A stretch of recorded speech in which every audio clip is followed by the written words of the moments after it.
you have heard of CareerBuilder?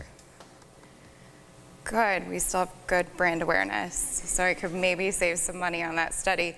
How many of you have found a job on CareerBuilder.com? Well, shoot, that's a problem then. So we have work to do there. Hey guys. So if you're on Twitter, you can tweet at me. My handle is @ShyCityK. I usually talk in front of HR audiences, and they haven't quite figured out Twitter. So I'm hoping we're a little more progressive in the market research realm. So feel free to tweet at me any questions that you have throughout. I'll also be around after to answer any questions that you have as we go through the presentation as well. So before I talk a little bit about who I am and what my team does, I want to know a little bit about who you are. So I can make a couple of assumptions based on the session itself. So maybe you're somebody that manages a team. How many in here manage a team today? Okay. If you don't manage a team, maybe you're looking for a job. I'm not going to ask for a show of hands on that one, but I will give you this tidbit of information, and I drop this at every conference that I speak at. The number one leading indicator that you are looking for a new job is a peak, meaning going to more conferences like these. So maybe you're getting a little extra networking in. I'm not going to tell anybody you keep CareerBuilder in business. So network away, make those connections. If you're here looking for a job, you'll learn some of these skills that I think are really invaluable to organizations really looking for that clear, differentiating, and indispensable research team at their organization. Or you may fall into this third bucket, my favorite bucket. Maybe you're a vendor that hasn't been able to track me down yet.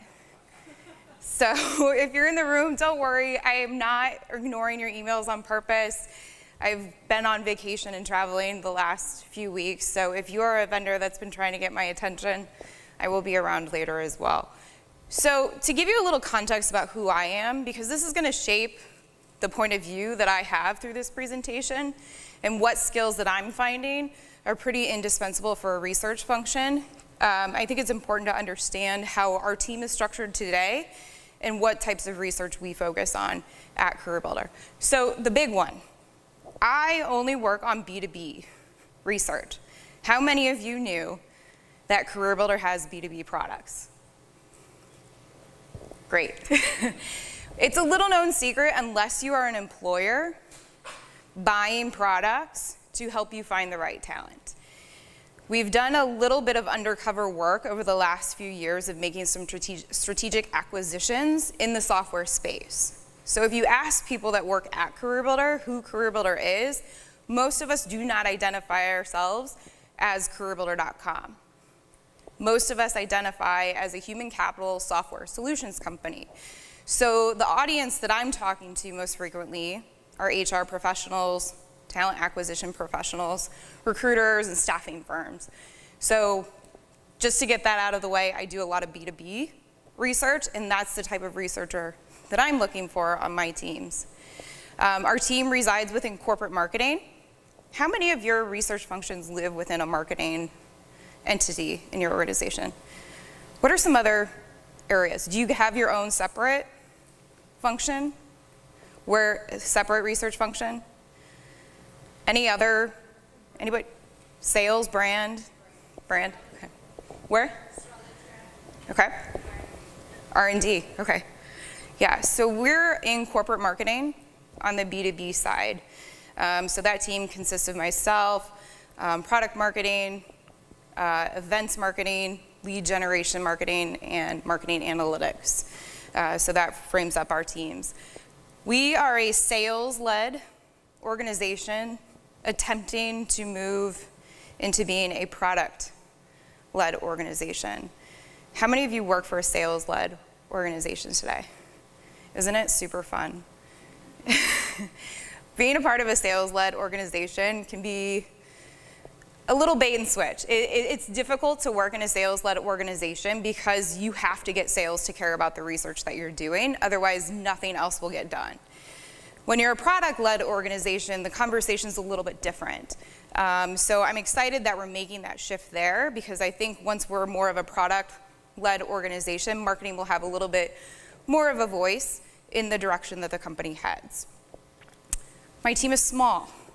How many researchers do you think that I have on my team at CareerBuilder? Anybody want to give a guess? Who guessed 2? You are right. I have 2 people. 3 years ago, it was just me. So I can say that I've doubled and then tripled my team over the last few years, but we're relatively small. So we have to be really lean with the research that we're doing on our team. 90% of our research is actually done in-house. So we use Qualtrics as a surveying platform. Only about 10% of our research is done outside house, and that's typically thought leadership research. And then most importantly, the one thing that you should really know is that I have made a bad hire before, a really bad hire. And it was my first hire ever. So this is my way of giving back to help you understand what I learned in that process of hiring somebody that was incorrect for the role that I had open, but also thinking about what new skills we're thinking about at our organization that I think are helpful for you all to think about when you're hiring your own teams as well. So besides this number being money that I wish I had, what do you think this number represents?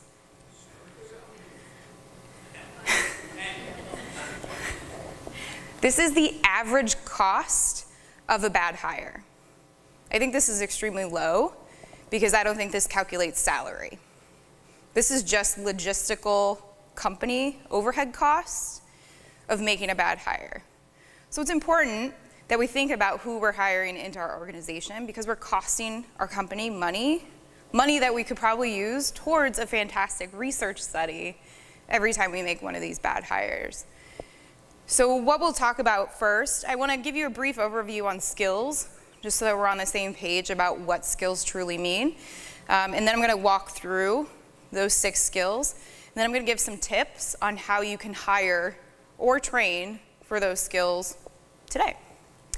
So whenever I want to explain what something is, I go to my good friend Wikipedia. So a skill is the ability to do something well, and expertise.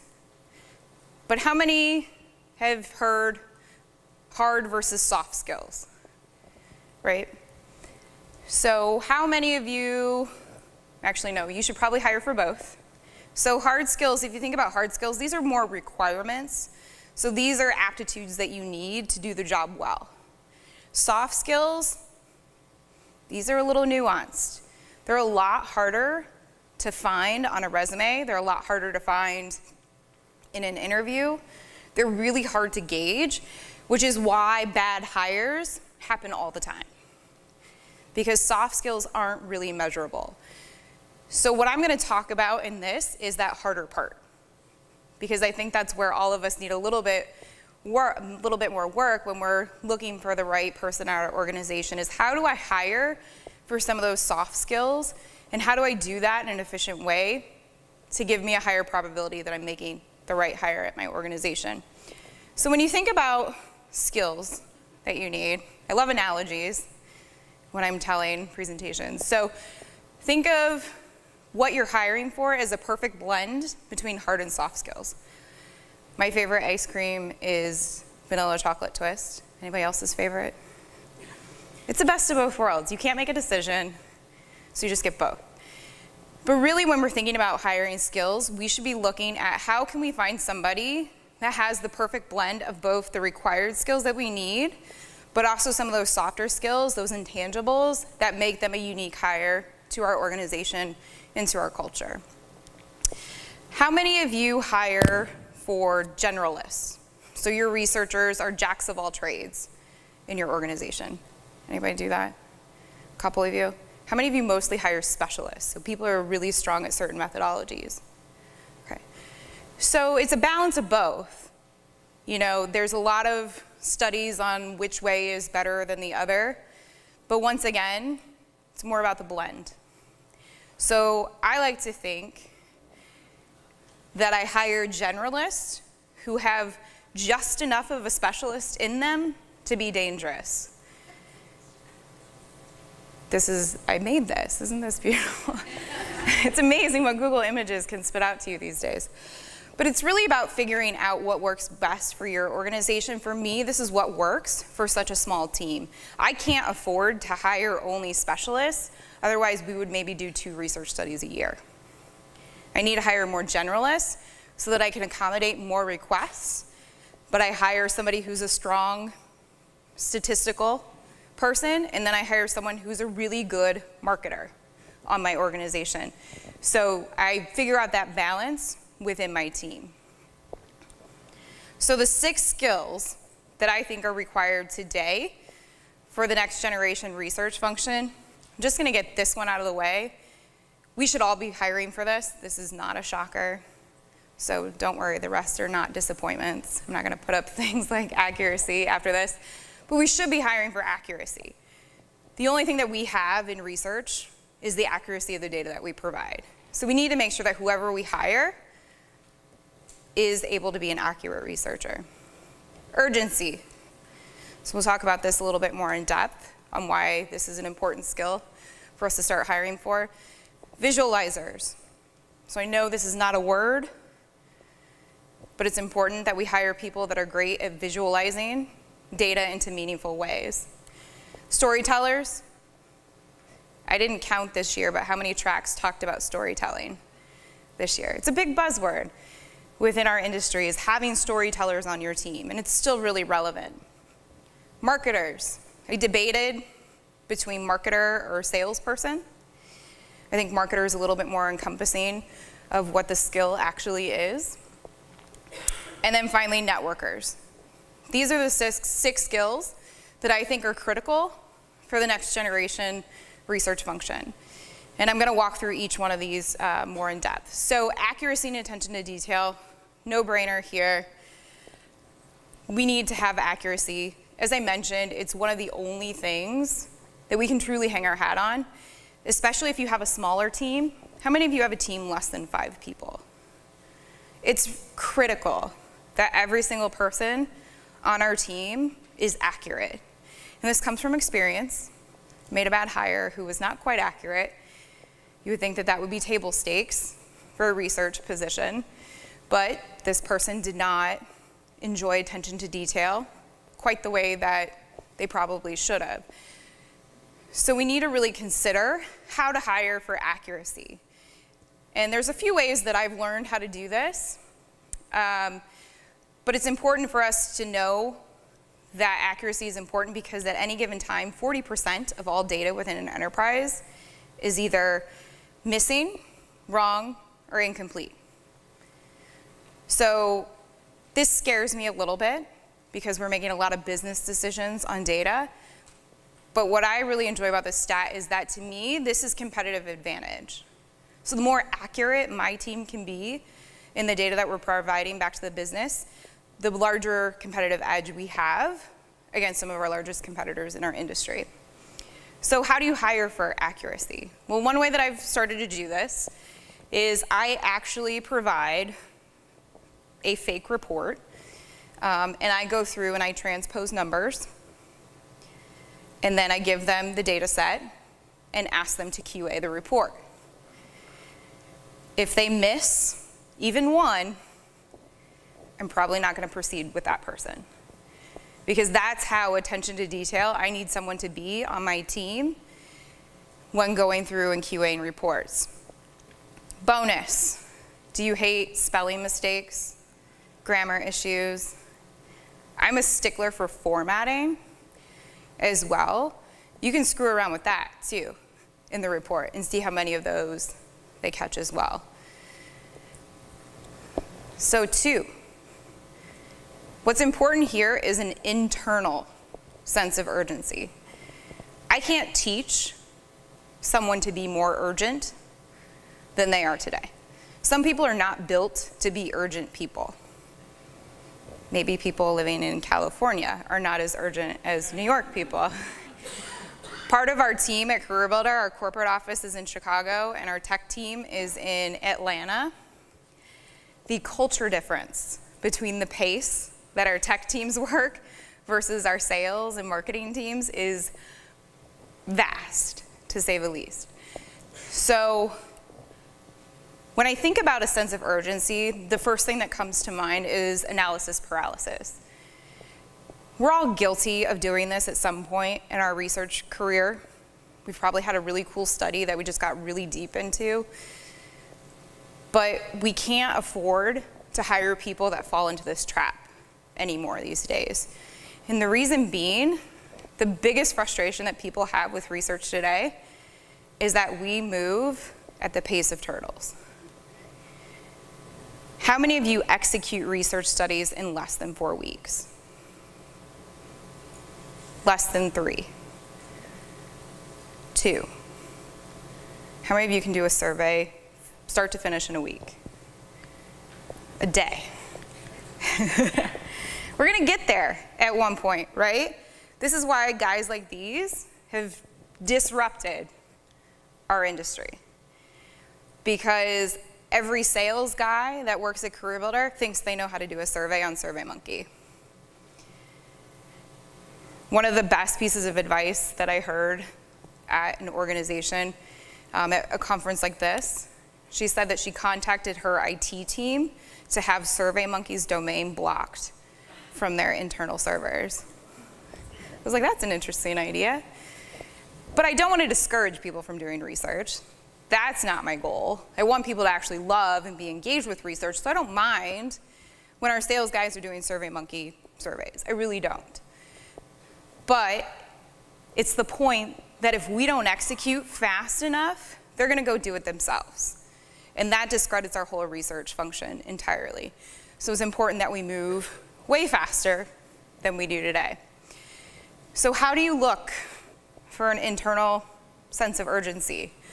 Well, there's a couple ways that I do this. I'm gonna give you a really big cheat that I do on hiring for an internal sense of urgency. So I typically give a sample study. So I give them specs, how many people I wanna talk to, what type of survey I wanna do, what the goal is, and I ask them to tell me how long they think the project will take. So how long will it take them to design the questionnaire, to field it, analyze it, and distribute it. That usually gives me a clear indicator, one, of how fast they can move in general, but it also gives me an idea on what parts of research they struggle with the most. Because if you notice people giving them way more time on the questionnaire development than they do on the analysis, they probably have a tougher time with questionnaire development. I know that's the way I work. I pick myself apart on questionnaire development, but I can analyze things very quickly. So it helps you figure out where you need to coach, where you need to train people further. But here's my cheat. I usually only hire people who've worked on the vendor side of research. Because if you've worked in client service, you feel a sense of urgency every single day. I came from that side. I used to work at Ipsos previously, and you're at the demands of the client. So everything feels urgent when you're on that side of the business. So my cheat around this is I have never yet hired somebody that came from the client side of research on my team. So great visualizers. How many of you think your team is really great at creating visual and compelling research reports? So like 5 of you. This is a big room of improvement for our industry as a whole. So as somebody that provides internal research to CareerBuilder, it's important that we're great visualizers, but even when I partner with external suppliers, it's still a pain point for a lot of suppliers as well. Because how do you deliver data in a meaningful way that people naturally get and understand? So I actually encourage my team to visit this site. It's called informationisbeautiful.net.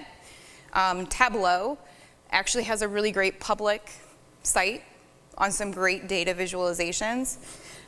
These are a few examples. So this is just the ratios of gender and ethnic diversity at top tech companies.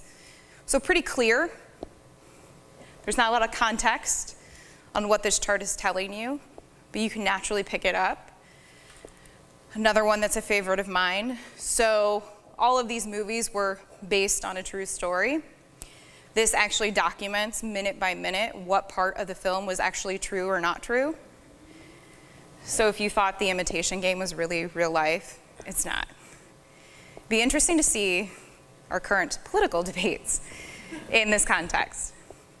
And my favorite chart, this looks crazy, but if you're on this is actually the per capita, what each country is most well known for.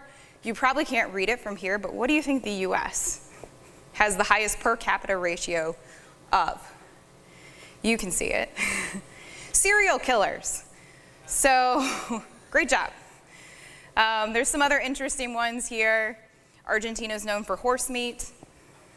This is a fascinating chart. I could spend all day looking at this visualization. It naturally brings me into it. So how do you hire for great visualizers? Well, pretty easy homework test.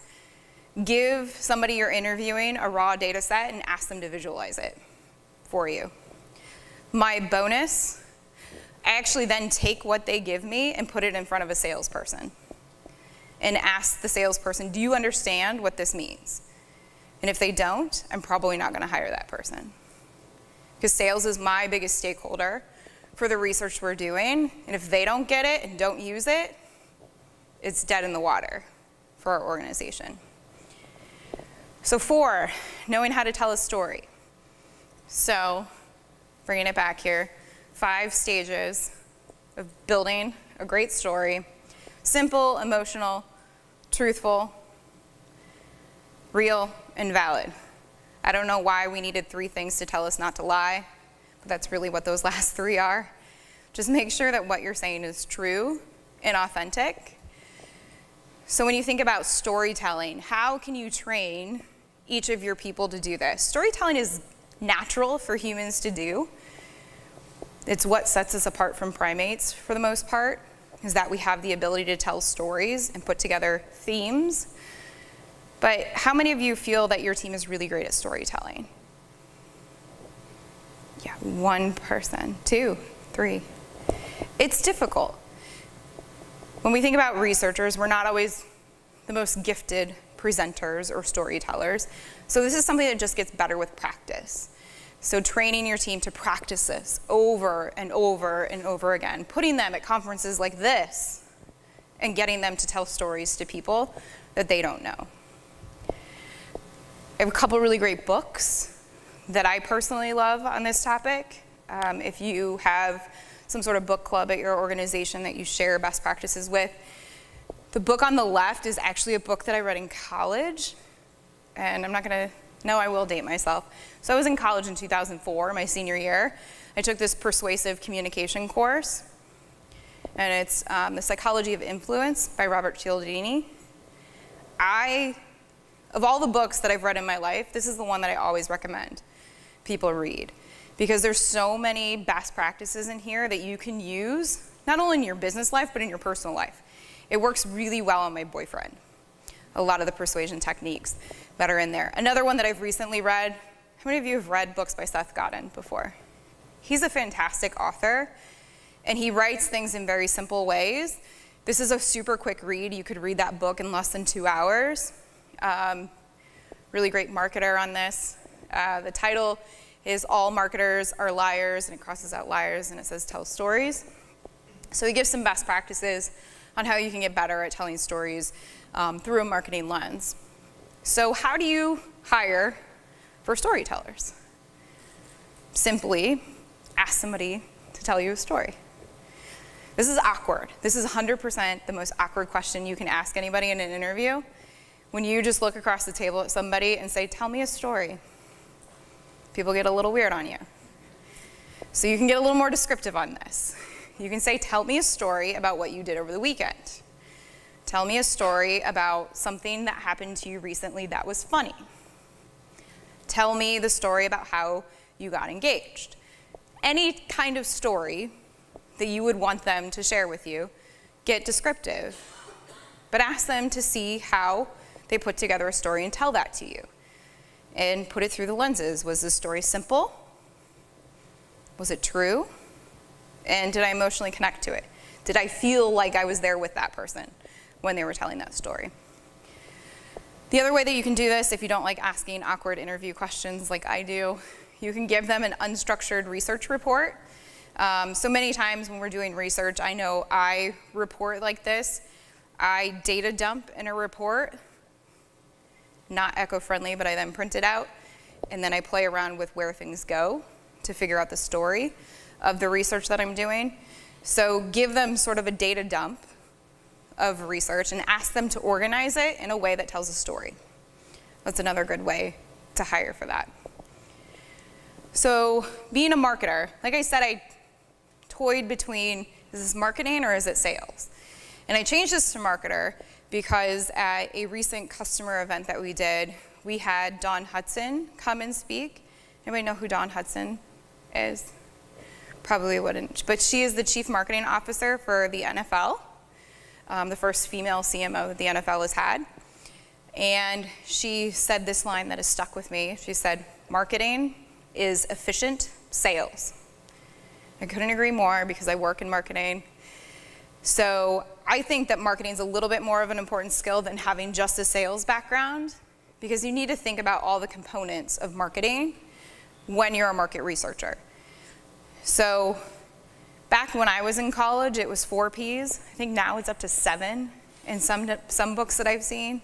Has anybody seen the 7 Ps of marketing? I think that's a little aggressive. But I've seen 5, I've seen 4, but essentially it's these 4. So why is this important? Why is it important that the people on our teams are good marketers of not only the research they do, but of themselves? I'm going to give you some time to read this. Can you read this? Do I need to read this out? So it starts with saying, I've heard that learning from customers' experience is important. I'm tasking you to take care of it. So then the guy says, are you allocating funds and people for me to actually complete this? We already know the answer to that. And then he says, it shouldn't take you too long. Just fit it in whenever you can. And then at the end, I can predict the level of success we're going to have. And then the guy asking for the research said, I sense some sarcasm. These are conversations that we typically have day to day. Sales thinks research is super easy to do. Marketing thinks that we should have had the research done 2 weeks ago. We deal with a lot of difficult stakeholders in research, and not many know that sometimes it takes a lot of time, effort, and money to conduct really great, really thoughtful, and insightful research. So this is why my team has to be marketers, because we have to change that perception within our organization. Otherwise, I would have people turning on me left and right. So the more that my team can get out there and actually showcase the value that our research team is doing and sharing with them the process that we go through, the better off we are as a research entity. So how do you hire for marketers? This is actually a question that one of my peers on my team asked in an interview, and I've used it ever since. So we typically ask this of our product marketing managers, but I now ask this of my researchers, asking them what product, consumer or B2B, whatever you choose, what product do you feel today is not properly marketed today, and why? And then you can go deeper. What would you change? What would you do differently? What did they screw up? There's a lot of secondary questions you can ask to this. Bonus, I hate this question, but I threw it in here because this is a common one, because I think Google asked it once, or it was in a Fortune magazine article. But asking somebody to pick up a random object and try to market or sell it to you. I really hate this question, so try to use the first one. I think the second one's a little harder, but it does help you see if they have sort of that mindset to be able to market something and to come up with something very quickly off the top of their head. Master networkers. So how many of you, one, does anybody know what these are? I'm from Ohio, so these are like things that are in my backyard. These are silos. These are hay silos. But how many of you have silos in your organization? If you're not raising your hand, I want to know where you work, and I want to go work there. Because silos are really difficult to break down. They really are. And most of our organizations have become this way, where we become experts within certain silos in our business. A lot of times our companies are spread across different geographies, different offices, so it makes those silos harder to break down. Well, since I only have 2 people on my team, it's so important that our main focus is to break down these silos. And data is a way to do that. So data can be a bridge across different business units. So whenever we're doing research, and one of my research managers comes back to me and says, hey, I have the report done for this study. I'm like, great. So what, who cares? Who are you gonna go tell about this study? And if they say people that sit in their little floor space, I say, why did we even do this? If you can't share this data outside of our own function, it's not even worth doing. Because you need to make this more actionable for the entire business. So who else can can use this knowledge for their day-to-day? Is it our customer success teams? Is it our sales team? Is it our technology team, our product teams? Whoever you can get this data in the hands of. And I want to be clear on what I mean by networking. I actually hate networking at things like this. How many of you hate networking? It's awkward, it's uncomfortable, right? It's probably my least favorite thing to do at conferences. That's not to say that you aren't all lovely people and I want to get to know every single one of you, but it's really uncomfortable. So when I'm thinking about networking, I'm not necessarily thinking about people that I can drop into a conference like this and they can schmooze it up and meet and greet every single person that's here. I'm more so looking at people that can network within their own business, which I think is a very different animal. It's a lot easier to make a connection with somebody that you work with than it is somebody that you don't work with. There's a little less awkwardness in that interaction. So how do I look for that? Well, probably not a big secret. Most hiring managers today check out people's social media when they're interviewing. I do this. I look at people's Facebook pages. I look at their LinkedIn profiles, Twitter, whatever social media they have out there. And one, I look to make sure that they're a real person. They're not a catfish. If they have like 3 friends, you should probably be wary of hiring them. I'm looking for somebody that has a variety of friends, but not only that, you can dig a little bit deeper, and this borders on stalkerish a little bit. You can dig into how many friends they have at their current company. So I take a look at this and see how many people are they actually connected to socially at their own organization, meaning how many of those connections did they make. I also do that on LinkedIn. LinkedIn's probably a little bit more of a true measurement of that. I know some people don't like to be friends with their colleagues on Facebook. They like to have that division of personal and professional life.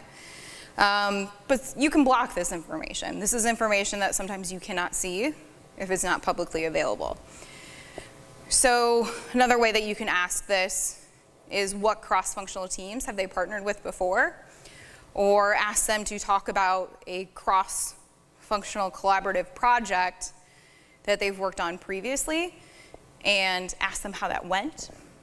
What did they learn? What did they like? What did they not like? Just to get a flavor of how they make those connections and how they go about that process to make a research project happen. End of the day though, hiring is an art and a science. Hiring is different for every organization. All 6 of these may work at CareerBuilder. 3 out of 6 of these may work at your own organization. That's up to you to decide. But end of the day, you can't really measure this. You can't measure the people that you work with. This is actually posted on our Instagram page for CareerBuilder. These are colleagues of mine on the marketing team. I can't put numbers on these people now that they work for me. It's a little too hard. I know them personally now.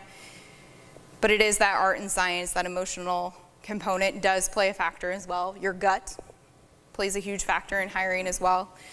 So just be aware that even though these are soft skills that you can start to measure, know what are your negotiables and non-negotiables in the hiring process. So I left some time here at the end. We have about 10 minutes left. I want to know from you, what of these skills does your team today not have that you actively feel that you need to go hire for today? Or was there anything interesting that you learned here, or any questions that I can answer for you? But I would love to hear your perspective on what do you think are the biggest gaps on your team today, and what skills that you should be looking for. Yeah.